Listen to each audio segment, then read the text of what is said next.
This is the Read to Lead podcast, episode 412.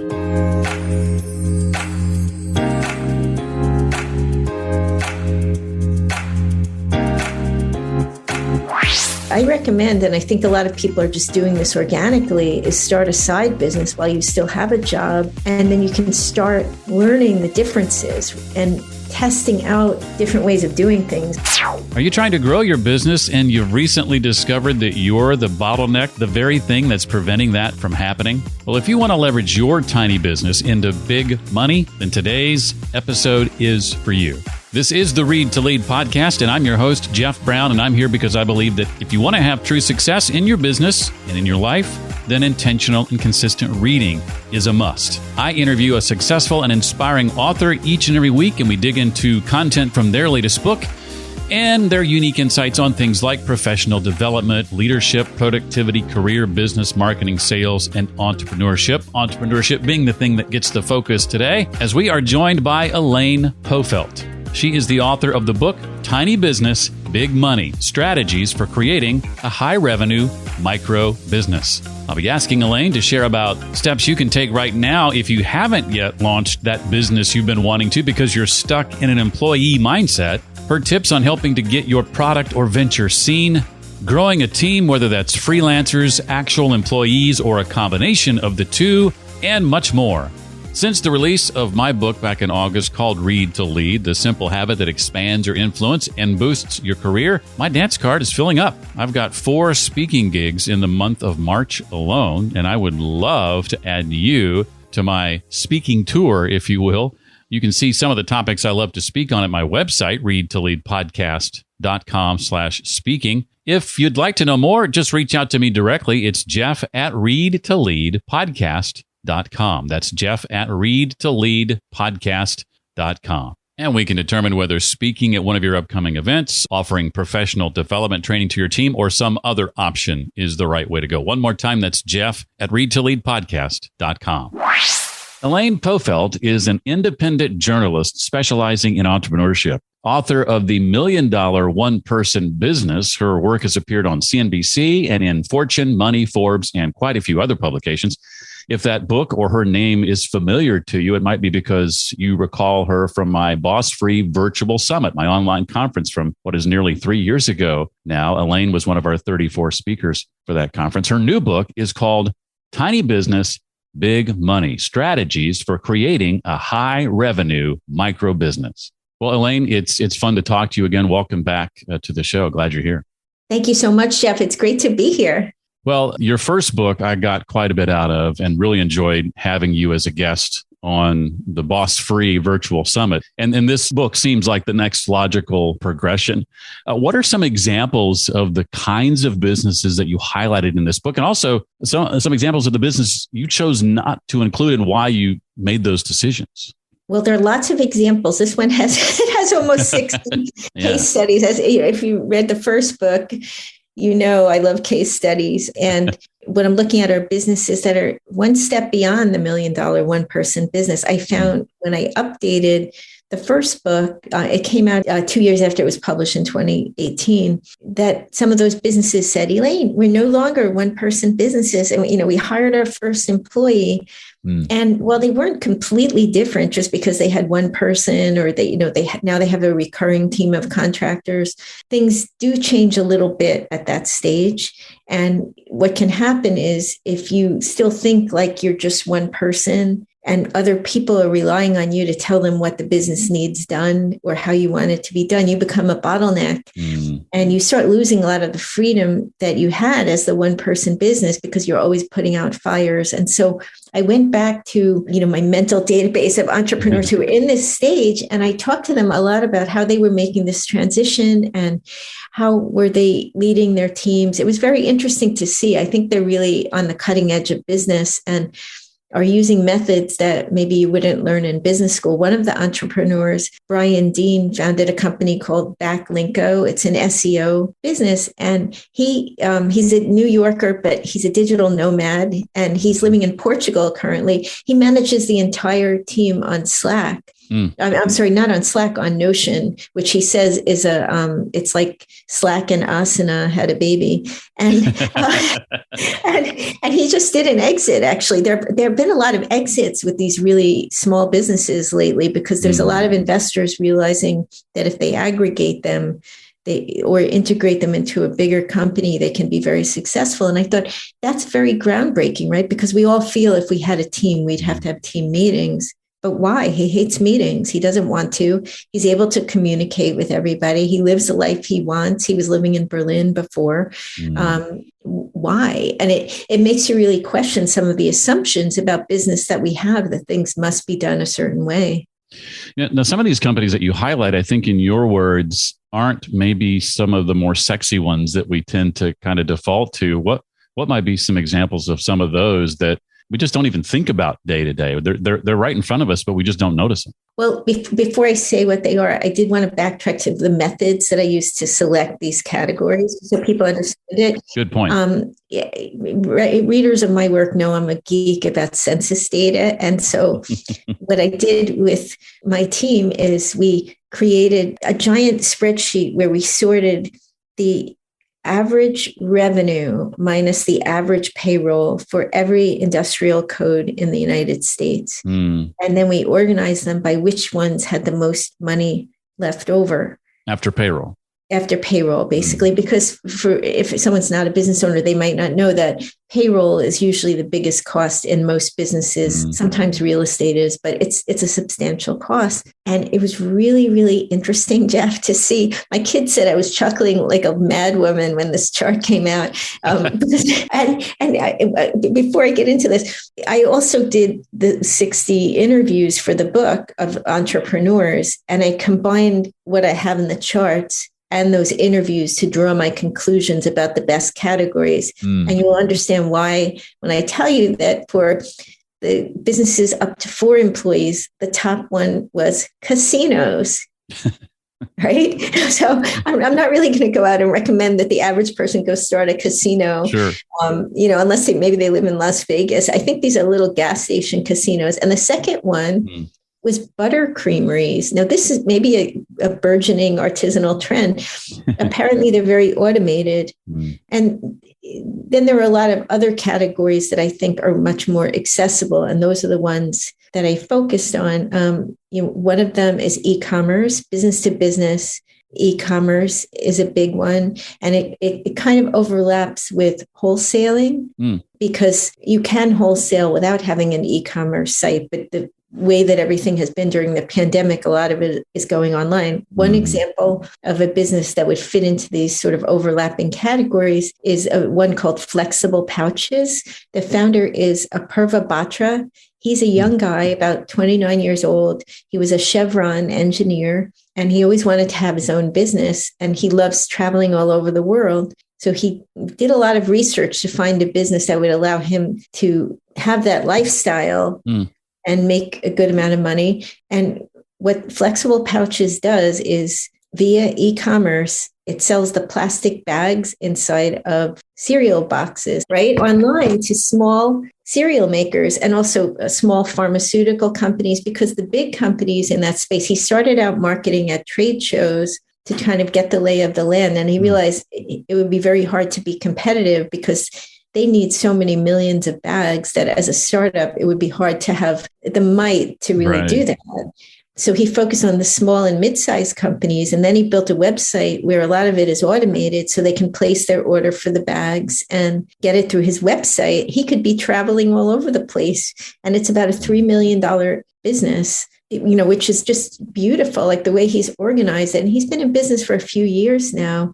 Another one is manufacturing. And we don't really think of that as something that, a 2-person business could do. Sure. But you can do it now from your living room. You could use Alibaba or Maker's Row, or there are a number of other competing sites to find the resources you need and come up with an invention or an idea and outsource it to a factory. And you could either use employees in your team to organize everything or have contractors. One entrepreneur whose story I loved, Jeffrey Stern, he's in his 60s and he lives in Connecticut. And what he makes are, for those who don't have young kids or grandchildren, there's a birthday party place in a lot of shopping malls called Build-A-Bear Workshop, where the kids make these little bears. Well, they have a little voice box that says little bear-like slogans, and he makes the little voice box. And he also makes it for those greeting cards that you open up and it plays a song. And it's a $4 million business. He's gone back and forth between having employees and contractors. Right now, I think he has 2 contractors. So not glamorous, right? Like those little voice boxes, but he got this big client. He's built a beautiful business. He's at an age where there can be a lot of age discrimination. And yet, he's very vital and full of energy for his career. So now he has this outlet. He's actually started a few years back, but I love that example. There's another category I talk about called souped up service businesses. And what I mean by souped up is they offer the service, but they also offer something else that's the real revenue driver. And one example would be Jenna Kutcher is a photographer, and she has a young family, and she didn't want to do as many shoots. So she started doing courses to teach people how to do photography better. And that's a pretty common method. But then she became an Instagram influencer, posting the photos, actually photos of her family, and writing these little vignettes about different things she was experiencing as a mompreneur. And that business is a multi-million-dollar business. She makes a lot of the money from advertising revenue. So she might shoot a wedding here and there. I don't even know if she still does. But that's an example of putting a service business on steroids.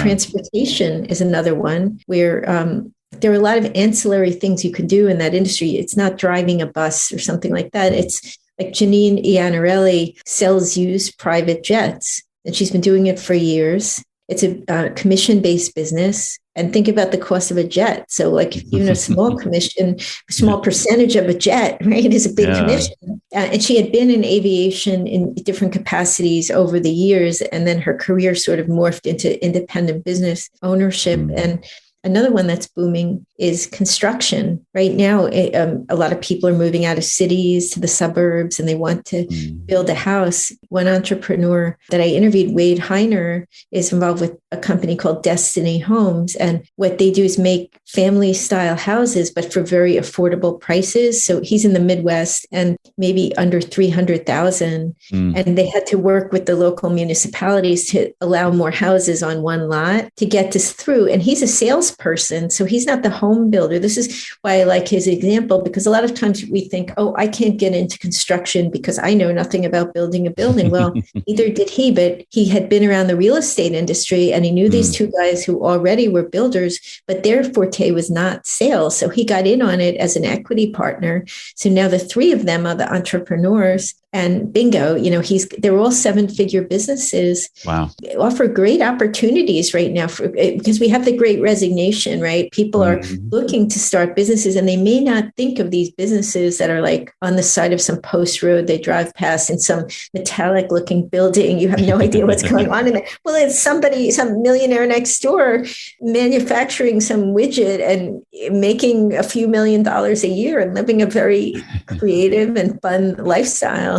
I love that. And one of the things I love about the book is you do cover the gamut as far as the age range from 20-somethings to 70-somethings, folks starting businesses. I'm sending a copy of your book, and likely your first book as well, to my 16-year-old niece, who is a budding entrepreneur herself. My sister has done a great job of really instilling an entrepreneurial spirit in both my niece and my nephew, her son and daughter. But that's not the case for a lot of people. What advice would you give the person who is, for example, stuck in an employee mindset? How can they think more like an owner going forward? It's a good question, Jeff. It's a real transition, because when you think about it, most of us went to schools where usually when there was talk of careers, it was an employee type career, right? And our parents mostly had jobs. And so unless you happen to have been born into a small business family or knew a small business owner intimately, you wouldn't really know the details of running a business and might not think of it. So part of it is exposing yourself to more entrepreneurship, going to pitch nights, even virtual ones, and kind of soaking up the way that entrepreneurs think and pattern matching it. I think that's really helpful. A lot of it is gradual, right? Because you spent your whole life building up to this employee head around work, and expecting yourself to go from that to, quitting your job, starting a business, it's not going to work that way. I recommend, and I think a lot of people are just doing this organically, is start a side business while you still have a job. And then you can start learning the differences and testing out different ways of doing things. I'll give you an example, like pitching. A lot of times as an entrepreneur, you've got to pitch people on the fly. You're on the baseball field, and like one of the moms or dads happens to be the person you need to meet for your business, and you sort of slip it into the conversation that you're raising funds, or you need a web designer, or whatever it is. That's how it goes. You don't have a PowerPoint there. But if you work in corporate, I know when I do corporate projects, you've got to be prepared with a slide deck. You've got to bulletproof it. You've got to go in there with proof, via studies that what you're saying is right. You've got to have consensus on the team, which maybe you start building before the meeting even takes place. It's a whole different ballgame. So if you run into someone and they have the power to help you with something, and you stop yourself and you're like, wait, I won't even mention it. I got to send her a slide deck. That's not going to work. But in a side business, you have the opportunity to learn what does work and then build on what works. And you may have to kind of toggle. It's almost like a code switching, toggle between the corporate stuff you have to do to pay the bills, and then this whole other way of doing things. The other thing is, what I found is these entrepreneurs, people think of entrepreneurs as extreme risk takers, but I actually think they're risk averse. They try to reduce risk. They do a lot of testing of their ideas. And this is something you can do to build your confidence as an entrepreneur and build that sixth sense of which ideas will work or not. One entrepreneur in the book, she might be inspiring for your niece, is Anna Gavia. She was a medical student. She had $200 and she wanted to make bikinis. Actually, she wanted to design her own fashions. She didn't have the money to buy the fabric to make a sample for a dress. So she started sketching bikinis, and she went on Alibaba and she found a small up and coming factory that was willing to make the one prototype on her small budget. And she took a picture of it. She put it up on Instagram and started driving ads to that to see if people would order it. And she took pre-orders, and she got 1,000 pre-orders. So she knew there was interest in it. And she went back to the factory. And although it was a small run, they were willing to print up the bikinis for her. And she used that method to keep growing. Each time she had a new idea, she would test it. And if people didn't like it and didn't order it, she wasn't married to the idea. She wouldn't waste her money, and she'd move on to the next one. And that she self-funded, and she was doing everything herself for a while. She's in Australia, and I remember I'd call her at night because we're different time zones, and she would be there all the time packing things up. And she finally hired a team, and she's expanding into the United States now. And that's a very good rule of thumb. There are little ways to test things. So you don't have to go totally out of your corporate comfort zone, right? You have some assurance that what you're doing is working. And I think if you keep your job for a while, then you have the cash to support the business too. You don't have the anxiety of oh no, the electricity is going to be turned off because I'm working on this business. Right. Yet if you have that kind of pressure, you can't be creative. And most of us are not at the stage where we can just go sleep on our parents' couch if the whole adult life thing falls apart. We have, unless you're in your early 20s, that kind of runs out and you're on your own. It reminds me, I've done a few courses similar to that, where I've created a sales page, a description of the course online before I've created the course, and take orders for the course and make sure I get enough orders to make it worthwhile to create the course in the first place before actually going through the process of doing it. I've done that a couple of times. My first venture was in the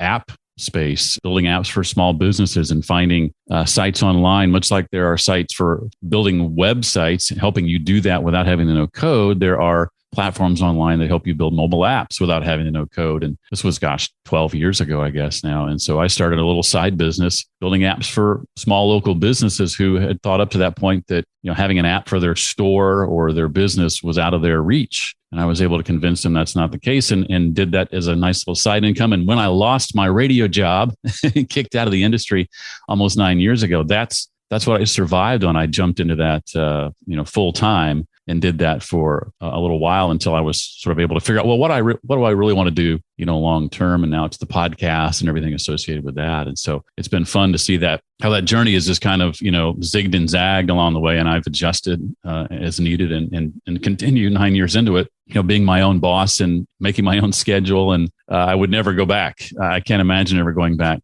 to work for someone else. Now, that's not to say it's for everybody, right? The hardest part for many, I think, though, is maybe they've got a decent product or venture started, but they struggle with the marketing aspects of it, with getting it seen.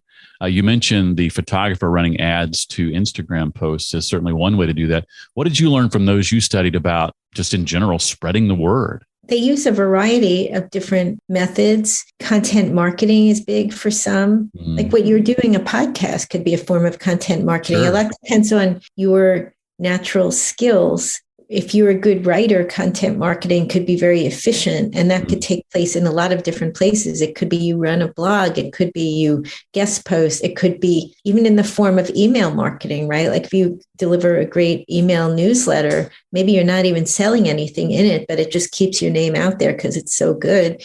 That's something that you could do.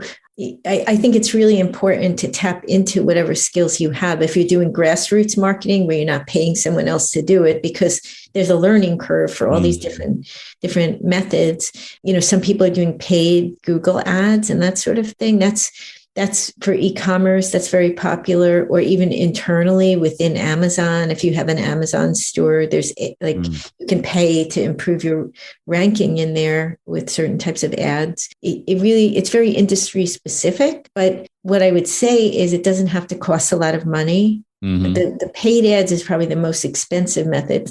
Something like email marketing through your newsletter. One entrepreneur is a speaker, James Taylor, and over time he did things kind of like your Boss Free Summit. He would do like the Authors Summit, that type of thing.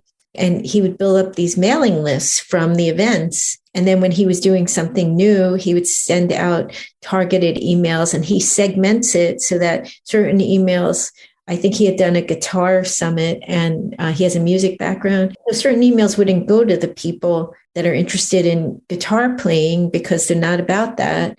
And he mastered his CRM. He uses one called Entreport, which is a little more expensive, but it has more capabilities. And through that, he's really built his speaking business. So that's a way of doing things too. He also shared another interesting tip, in terms of winning new business, which is when he was kind of behind the scenes in the music industry for many years as a manager and that sort of thing.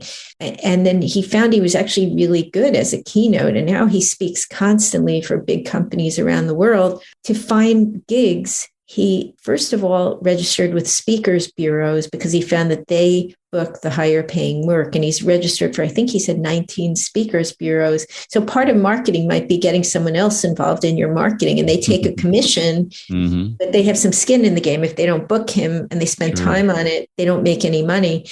So they wouldn't take him on if he wasn't ready for that level of speaking. And then he would do some detective work, and he would identify other speakers who spoke on his topics, business topics. And then he'd reach out to the places where he saw they spoke and said, I speak on this topic too.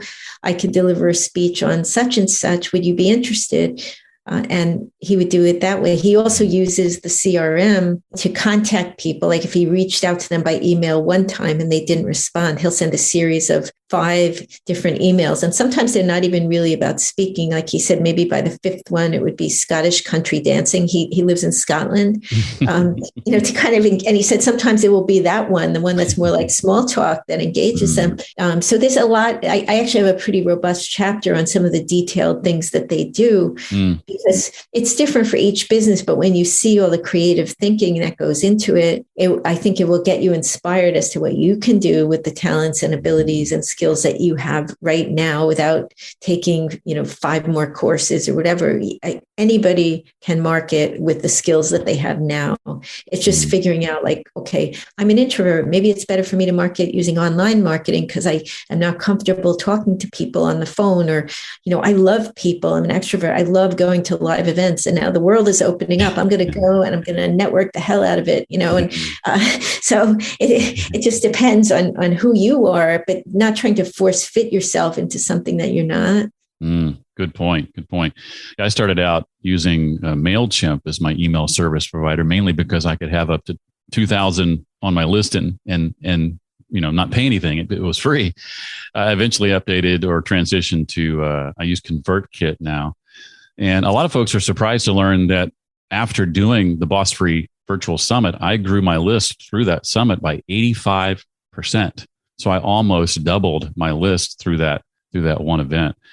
In your book, you talk about another sort of area of weakness for many. You mentioned or hinted a moment ago this book is about adding people, adding freelancers, adding contractors, adding employees. A lot are new to that. A lot of folks, experience some growing pains for that, or reluctant to do that in the first place. They were a one-person team for so long. What advice would you give for managing a small team? Well, what I would say is this is something you want to transition into gradually, because if you've been doing everything yourself, you're used to doing it yourself without telling anybody else how to do it. So for a lot of these folks, the first step was to add automation to the business, to do certain tasks, because that gets you in the habit of not doing that task. For instance, if you had an admin setting up your meetings, or you were doing that, just transitioning to Calendly, it's a small thing, but that gets you out of the habit of wasting your time on that or micromanaging how it's done. Then maybe add contractors, because it's low risk, right? If you test them out on a small project and they don't work out, you don't have to fire anybody. They didn't relocate to work in your company or whatever, right. And then transition to employees. But once that happens, you really need to think about how best you communicate. What will you really do? For some people, they need a weekly stand-up meeting for 7 minutes, or a weekly Zoom meeting where they all talk about, what are the deliverables for this week and who's doing what and what are the deadlines and that sort of thing. That works well for some people. If you're not really going to be prepared for it, you don't like doing it, you're terrible at meetings, you're not good with people or whatever, that isn't good. So maybe then you use a method like managing the whole thing on Notion, where you're just communicating with people through a platform like that. You can have groups on these apps and things that can work for you. There's not really a right or wrong. You'll know it's right if people are happy and things are getting done, your customers are satisfied. And there are a lot of things you can do, like follow-ups, customer service surveys and things to make sure, tracking things like if you're selling a product, on-time deliveries. If you're doing a service, are people using you again? Are they referring you? And if things aren't working, then you can kind of go back to like, where is it breaking down at the point of is it when you're designing the project? Is it when you're communicating with your team about what needs to be done? Do you have the wrong person doing something, someone who could be redeployed on something else, et cetera? But I think what I took away from this is letting go of the conventions of corporate life, that everything has to be like this meeting around a conference room table or Zoom meeting where there's like a formal agenda. It doesn't have to be that way. I can see it. These folks are at over $1 million in revenue with just a tiny team. So they're doing something right. And you could also go back. One of the entrepreneurs in the book, Dina Derricks, is a copywriter, and he also has a goat farm, and he really likes his lifestyle. And he found that he hired employees, and then he didn't like it. He didn't like all the compliance. He didn't like being a boss. He liked the relationship he had when it was more equals, like contractor, because a contractor is more like a consultant. They're not under you. And so he went back to having contractors. And I think that's important too, to think about what you like. You don't have to follow any rules with this. It's what makes you happy. If you're stressed by your business and you know what's stressing you out, you have the power to change it. And that's letting go of the employee mindset and the passivity that you're sometimes forced into, and saying, okay, like, I'm creative. I'm an entrepreneur. I'm going to figure out how to do this in a way that works. These folks have really dialed in their systems, which is another great chapter from Elaine's book. I think you'll get a lot out of. Another question I want to ask you about, Elaine, is what about ongoing learning and education? How can we best master the skills needed to keep growing as entrepreneurs, or ultimately getting through any potential revenue barriers that we might come up against? Well, community is the answer for a lot of that, because there isn't a textbook on a lot of these types of businesses, and, manufacturing for the 2-person business or something like that. How do you find out how to do it? A lot of it is talking to other entrepreneurs. So it's figuring out, first of all, what is your favorite way of talking? I know I'm in touch with some younger entrepreneurs who they have these WhatsApp conversations. They're like in these groups on there with a lot of people, and it's like constantly going on. They share information that way. Other people will go to live or Zoom events like startup nights or other types of things like that, pitch nights, and they just chat with people. Some people, if the business scales up a little bit, they might join a group like Entrepreneurs Organization that has a forum. Doesn't really matter what it is, but you do want to make sure you're connecting with people who are a little ahead of you. That's why I always focus on the $1 million 1-person business or the 7-figure tiny business, because that's ahead of where most people will be. Only a small percentage of businesses are above $1 million in revenue. I think it's like 6%, if I'm not mistaken. So you need to, if you want to get to 1 million, then you need to talk to people that already did that, but maybe not the people at 100 million, unless that's what your ultimate goal is, because they have resources, maybe they have a lot of bank credit and things that you need as if you're going to scale to 50 employees, making payroll is a big deal. You need a line of credit in case something goes wrong. And that's a whole different level than I'm talking about in this book, which goes up to 20 employees, but mostly is up to 5. But the key is the other entrepreneurs. Also, your talents are in audio. I think audio is the key for a lot of entrepreneurs. Audible books and audio books are critical, because a lot of times we don't have time to sit down and read, but there's a lot of knowledge that comes from reading. Obviously read to lead, right? And podcasts. I learn a lot from podcasts. There's a lot of practical skills you can pick up from YouTube and podcasts that you can pick up from the webinars and from listening to the podcasts.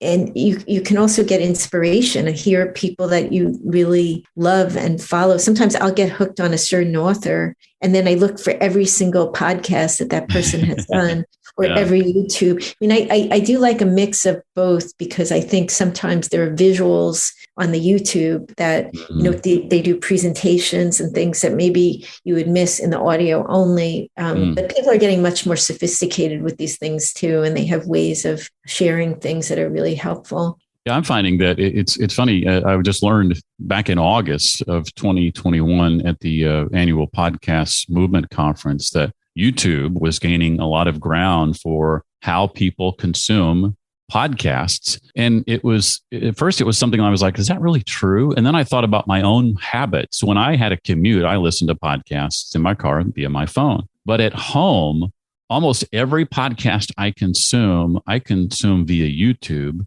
from the app on my 65-inch television.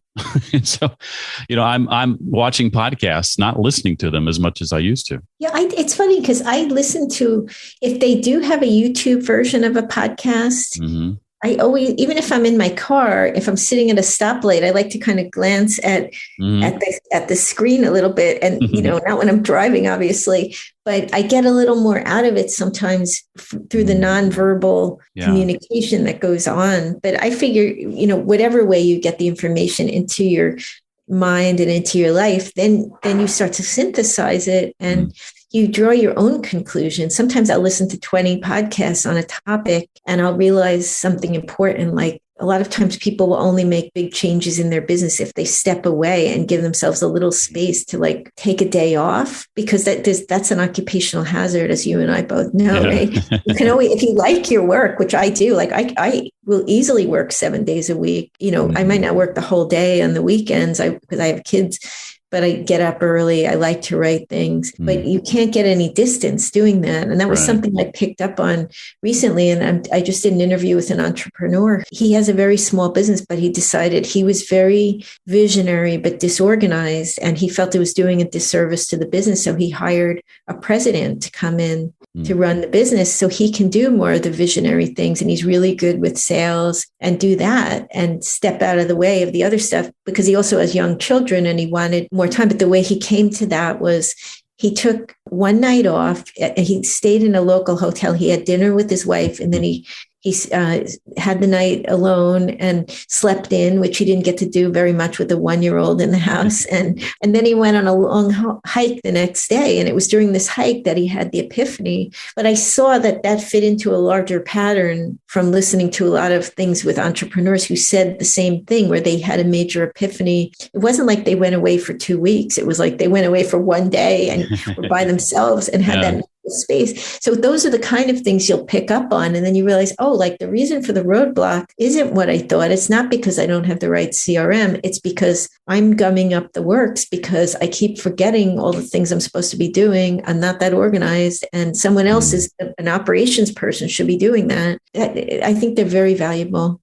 We're about out of time. I wanted to give you a chance to add anything that we didn't talk about that you want to make sure people know from the book. Anything along those lines?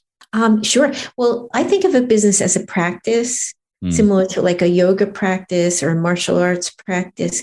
We're just tapping into the idea you just mentioned about ongoing learning. And I think it's really important to look at it that way. The most important thing you can do in any business is keep on showing up. It's similar to like if you want to take up yoga and you only go once a month, you'll never achieve greater flexibility because you really need to do it consistently, maybe 3 times a week. I don't know what the rule is, but there's a certain consistency you'll find where you're having growth. Same thing with the business. Maybe you only work 4 days a week. It doesn't matter, but if you only work 1 day a month, you'll never achieve the knowledge that helps you to grow. So if you've picked a business where you don't want to work on it that often, or you just can't find the space in your life to do it, it's important to ask the question why and look for a business where you actually look forward to it and you're passionate and you do want to show up for it. Because when you do show up, that's what I saw with these folks. It's amazing what clicks. And that's where you pick up the abilities and knowledge to really bring it to the size that you want. And I'm not, as you know, Jeff, I'm not a huge advocate that you have to dominate the whole world. Like your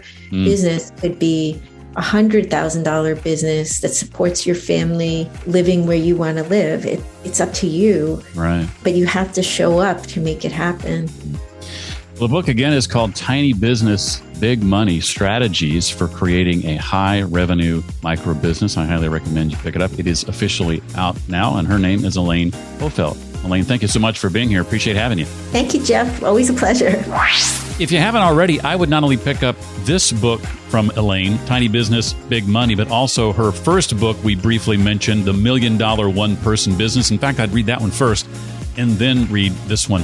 Both are fantastic. You'll find links to both of them, as well as any other resources and links mentioned during this episode on my website. That's at readtoleadpodcast.com/412 for episode 412. If you're not already, make sure you follow and or subscribe to the Read to Lead podcast in your app of choice. So each time a new episode is published, you'll get a notification about it, letting you know that it's there. You'll find that the show is published on just about any platform you could think of: Apple Podcasts, Google Podcasts, Spotify, Amazon Music, Pandora, Stitcher, and many, many more.